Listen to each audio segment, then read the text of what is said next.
नमस्कार दोस्तों, आप सभी का स्वागत है आज के इस बड़ी खबर में। जी हां दोस्तों, आप सभी के लिए इस वीडियो में लेकर आ गया हूं एक जबरदस्त खबर। जी हां, आप लोगों को बता दें, नेहा सिंह राठौर समाजवादी पार्टी में शामिल हो चुकी है। जी हां दोस्तों, ये बहुत बड़ी खबर आप लोगों को बता दें, अभी अभी निकल कर आ रही है। कहा जा रहा है कि नेहा सिंह राठौर समाजवादी पार्टी यानी कि अखिलेश यादव के लिए चुनाव प्रचार कर रही है यूपी में। जी हाँ, समाजवादी पार्टी के लिए वोट मांग रही है नेहा सिंह राठौर। जी हाँ, आप लोगों को बता दे, जिसका डर था दोस्तों वही हुआ। जैसे कि आप सभी को पता होगा, यूपी सरकार से नेहा सिंह राठौर ने सवाल की हुई थी हाल ही में कि यूपी में कावा। जी हाँ, और इसी सवाल से नेहा सिंह राठौर इतनी वायरल हुई कि आज समाजवादी पार्टी के लोग अपने पार्टी में शामिल कर लिए हैं, क्योंकि समाजवादी पार्टी के पक्ष में नेहा सिंह राठौर गाना गाई हुई थी और यूपी सरकार की यानी कि वर्तमान यूपी सरकार जो है बीजेपी की,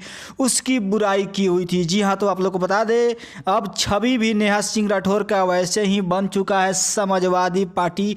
इसीलिए नेहा सिंह राठौर को अपने पार्टी में शामिल करके और वोट मंगवा रहा है। जी हाँ, आप लोग को बता दें, बहुत बड़ी खबर है। नेहा सिंह राठौर समाजवादी पार्टी के लिए घूम घूम कर वोट मांगते नजर आ रही है। जी हाँ, तो नमस्कार दोस्तों, आज के इस वीडियो में इतना ही जानकारी लेकर आए थे। वीडियो अच्छा लगे तो वीडियो को लाइक शेयर कर